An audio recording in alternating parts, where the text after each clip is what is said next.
Son las 9 menos cuarto de la mañana, 18 grados aquí en Montevideo. Recién les mostrábamos cómo estaba la capital. Momento de hablar ahora del salario mínimo nacional. En los últimos días el gobierno anunció un aumento.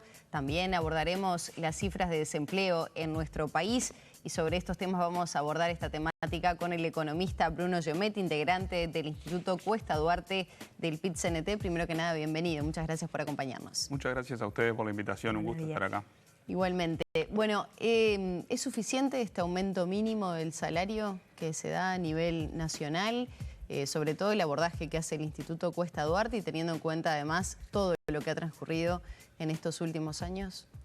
Bueno, nosotros planteamos que este aumento de 5,5% en el salario mínimo nacional que ha planteado el Poder Ejecutivo a partir del 1 de enero del 2024 tiene una parte que valoramos positivamente, que es que se mantiene el poder de compra, o sea que el aumento es un poquito por encima de la inflación. 22.268 pesos. Correcto, en términos nominales, ¿no? por mes. Es un aumento que permite mantener el poder de compra del salario mínimo nacional, al igual que lo que habían sido los ajustes en los años anteriores, que siempre estaban en línea, punto más, punto menos, respecto de la inflación.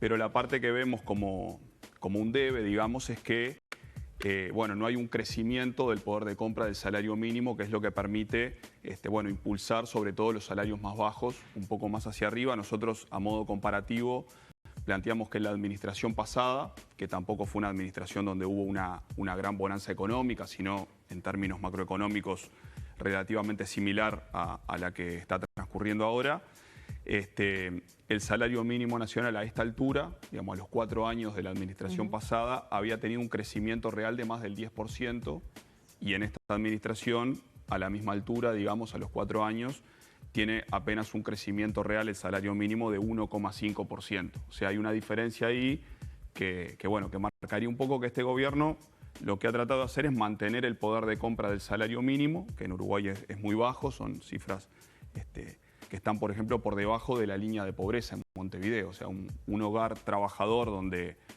viven 2 personas que ganan el salario mínimo nacional, no estaría ni siquiera superando la línea de pobreza, o sea, la capacidad mínima de consumo. ¿En cuánto debió fijarse para ustedes? Bueno, nosotros tomando esa referencia, creemos que tendría que haber subido hasta el entorno de los 24.000 pesos, un poco más, como forma de mantener la lógica de la administración pasada, que era un crecimiento del 10% en 4 años, que tampoco es un gran crecimiento el que estamos planteando, pero sería como para mantener una señal de decir, bueno, que el salario mínimo no solo se mantenga en cuanto a su poder de compra, sino que suba y de esa forma también empuje hacia arriba los salarios más bajos. Es una de las características que tiene el salario mínimo, ayuda, digamos, a achatar la pirámide salarial.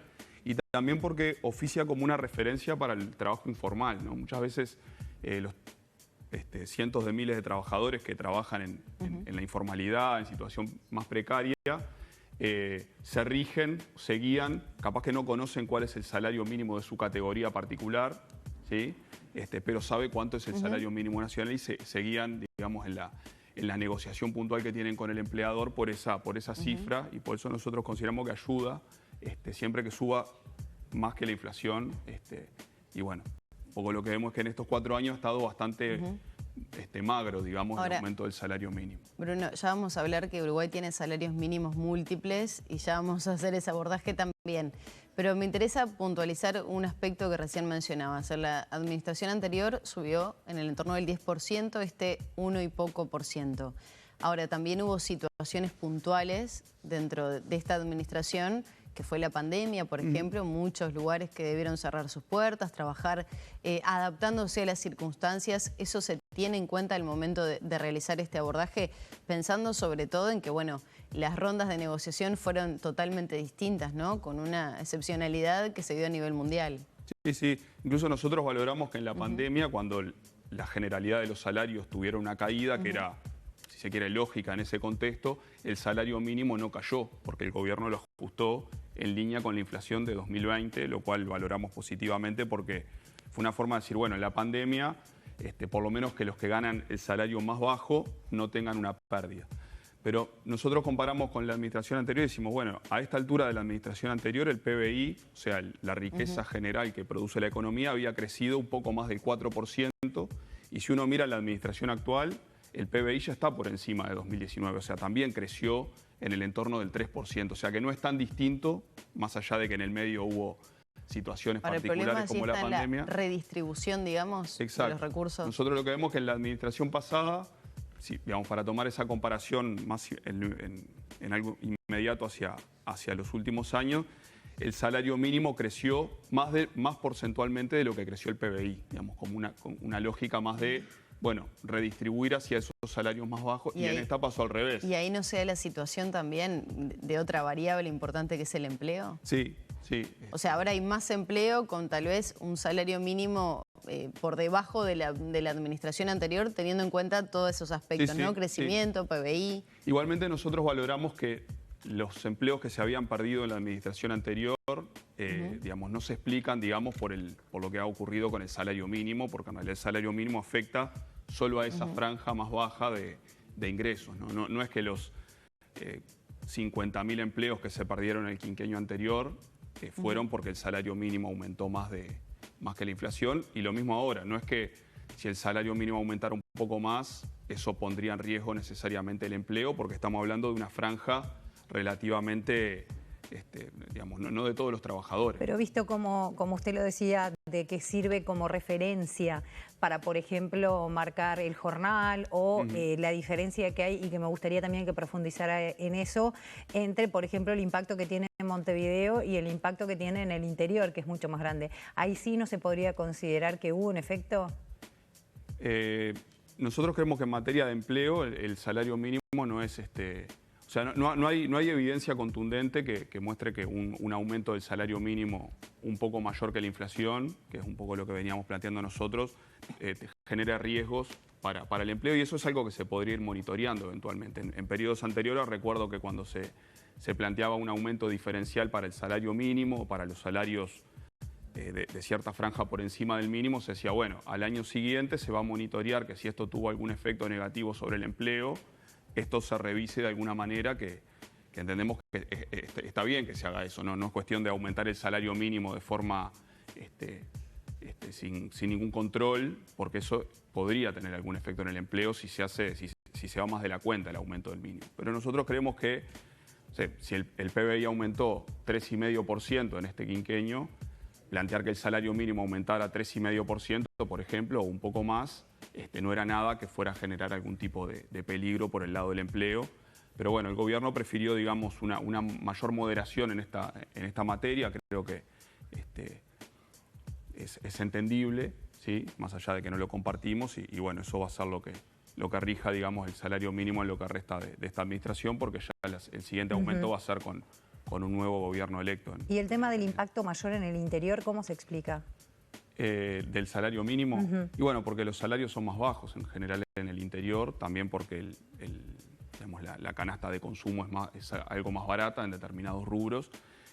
Hay toda una discusión si el salario mínimo debería estar diferenciado en función de cuestiones regionales. Nosotros creemos que el salario mínimo es muy bajo como para decir, bueno, que en el interior todavía sea más bajo de lo que ya es en términos generales.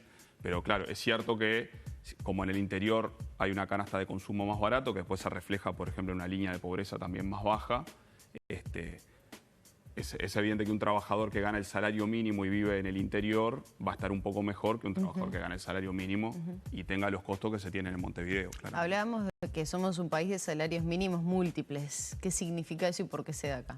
Bueno, eso lo que significa básicamente es que en realidad, si bien hay un salario mínimo nacional, que es del que veníamos hablando hasta ahora, en realidad cada sector de actividad, ¿sí? Que es lo que se determina en los consejos de salario, tiene un salario mínimo, y además cada categoría de trabajadores tiene un salario mínimo por particular. Debajo del salario mínimo nacional nadie podría fijar un salario. Pero sí por encima, ¿no? Por ejemplo, el salario mínimo, no sé, del sector de la construcción o del sector de comercio es más alto que el salario mínimo nacional, nunca podría ser más bajo. Y después cada categoría tiene a su vez un salario mínimo. No es lo mismo el salario mínimo del peón de la construcción que el del oficial o del capataz. y lo mismo en el resto de los sectores de actividad. En realidad, en cada categoría de trabajadores, definida en los consejos de salario de forma tripartita, tiene un salario mínimo, y eso define un poco lo que se llama la pirámide salarial en todo el sector privado y también en el sector público. Justamente se está llevando a cabo la 10ª ronda de consejos de salarios con características bastante particulares, siendo que hubo un periodo puente, como decía Maggie, con todo el tema que fue la emergencia sanitaria. Me gustaría saber también si hubo alguna influencia de lo que fue la sequía también más recientemente y qué evaluación hacen hasta ahora de los resultados de quienes ya pusieron la firma. Sí, nosotros publicamos un informe que está en la página web para consulta de que quiera hacerlo. Lo cerramos al 15 de diciembre, donde todavía la ronda no había terminado, o sea, había algunos sectores que todavía no habían firmado o no se habían publicado en la web del Ministerio de Trabajo los acuerdos, las resoluciones. Hicimos el informe sobre 140 mesas, que eran las que estaban cerradas a ese momento, de un total de 179, o sea, es casi la totalidad, más del 80% de los sectores que ya están contemplados en ese informe.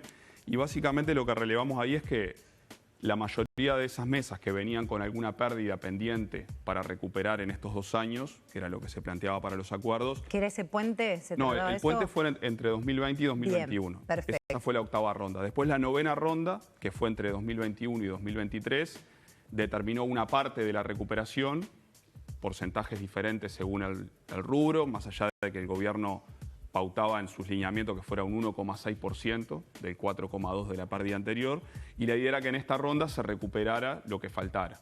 Y ahí había algunos condimentos más, por ejemplo, la discusión de si la recuperación se daba al inicio de los convenios, en el primer ajuste, por ejemplo, o se daba de forma gradual a lo largo de estos 2 años, de 2023 a 2025. Y después también estuvo presente, porque en muchos sectores se planteó la discusión sobre el crecimiento. Había sectores, por ejemplo, que ya habían recuperado en la ronda anterior toda la pérdida de su poder de compra, la pérdida anterior, y si eran sectores que estaban en una situación de crecimiento económico, de bonanza, había una discusión ahí sobre el crecimiento, que en definitiva es cómo se reparte esa bonanza sectorial entre empresas y trabajadores. Nosotros lo que vimos en términos muy gruesos es que la mayoría de los sectores terminaron acordando en función de los lineamientos que planteaban terminar la recuperación en julio del 24 o en enero del 25. O sea, el último ajuste que tiene algún componente de recuperación, el final de la recuperación salarial de esta etapa se va a estar dando al final de esta administración, porque sería en el segundo semestre del 24 o en el primer semestre del 25.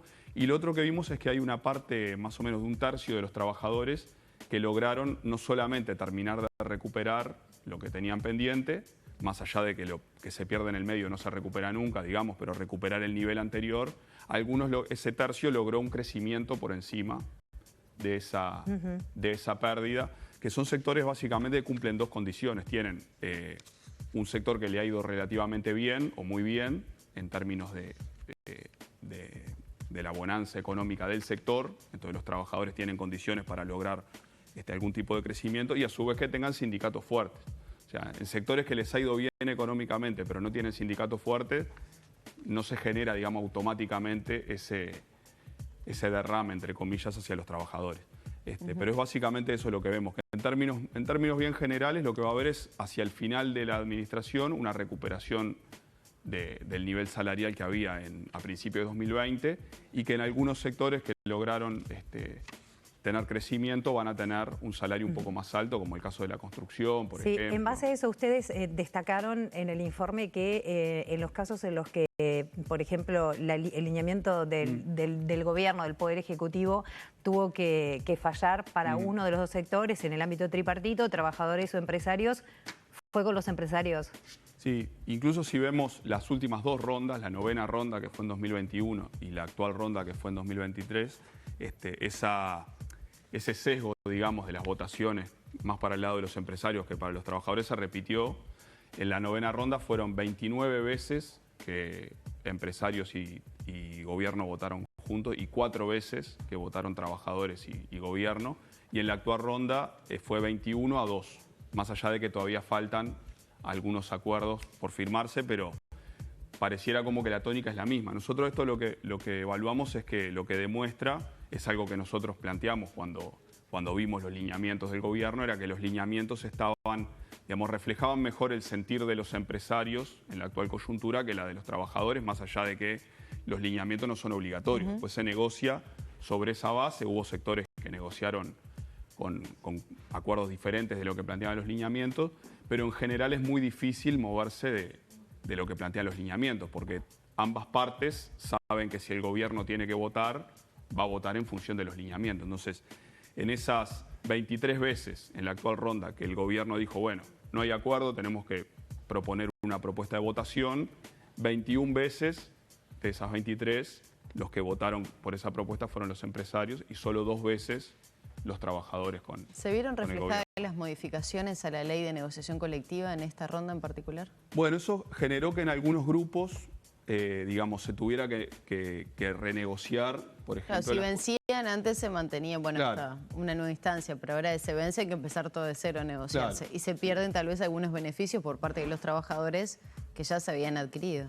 Sí, en muchos casos, en la mayoría de los casos diría se mantuvo. Se mantuvieron, pero hubo que negociarlo específicamente. Entonces los trabajadores, podríamos decir, entraron como perdiendo 1-0, como quien dice, ¿no? Porque tuvieron que entrar a la negociación diciendo, bueno, primero que nada lo que queremos es que se ratifiquen los beneficios que ya tenemos históricos. Y bueno, eso después, claro, en la negociación termina, los empresarios lo pueden utilizar como moneda de cambio. Te dicen, bueno, ratificamos los beneficios anteriores, pero no pidas, no sé, crecimiento salarial o no podemos dar nuevos beneficios por encima de esos. Entonces lo que hizo fue como generar una negociación donde el ambiente estaba un poco más a favor de los empresarios que de los trabajadores, en el sentido que los trabajadores tenían que entrar defendiendo esas cosas que anteriormente ya eran conquistas que se daban como históricas, ¿no? Capaz que algunas venían de hace muchos años.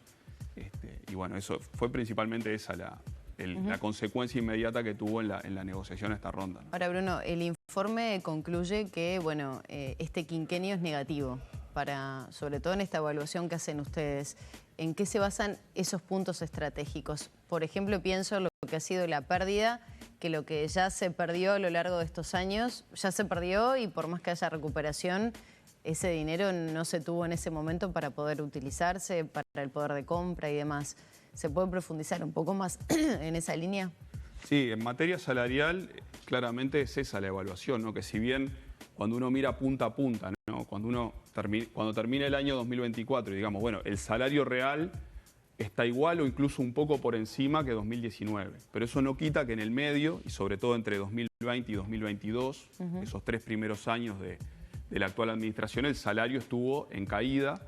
En el 2022, en promedio, el salario real llegó a estar casi un 5% por debajo que al inicio de la administración. Eso tiene que ver con lo que fue la pandemia, pero bueno, después la caída de salarios se extendió por lo menos 1 año y medio más después del final de la pandemia en sí. ¿Cuántos salarios perdieron en líneas generales promedio los uruguayos? Y bueno, nosotros calculamos que entre 2020 y 2022 es un salario mensual más o menos, dependiendo del sector, ¿no? Pero si uno lo toma por el índice medio de salarios y imputa ese índice a un salario cualquiera durante los 3 primeros años de esta administración, que fue donde se estuvo perdiendo. Perdió un salario entero en un año. Exacto, un salario de un mes, ¿sí? En 36 meses.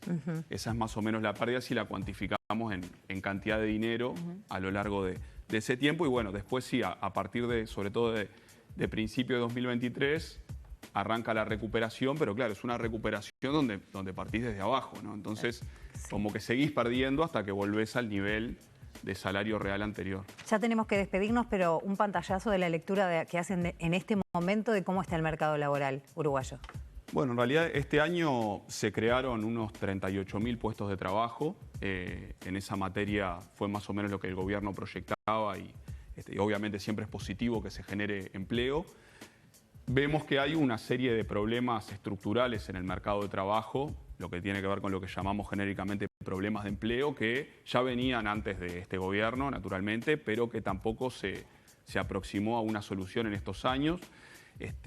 Si sumamos la cantidad de trabajadores en la informalidad, más los trabajadores con salarios sumergidos, más el subempleo, estamos hablando de más de 700.000 ocupados que tienen algún problema de empleo importante, ya sea que trabajan en negro o que tienen salarios de menos de 25.000 pesos, o que están subempleados, o que trabajan demasiadas horas. También hay esos casos, ¿no? Trabajadores que trabajan más de 50 horas semanales, que es una jornada muy extensa, y que a veces lo hacen para poder juntar un salario adecuado. Entonces vemos que hay una tasa de desempleo estructural del 8%, que no se baja, punto más, punto menos, pero si uno mira el desempleo sigue estando por encima del 8%, o sea, estamos hablando de 150.000 trabajadores en Uruguay que tienen dificultades estructurales para insertarse en el mercado de trabajo. Entonces vemos que hay un problema estructural en cuanto a los problemas de empleo, que bueno, no se soluciona ni siquiera en 5 años seguramente. Tiene que ver con la cuestión de la matriz productiva, de pensar un desarrollo de largo plazo que permita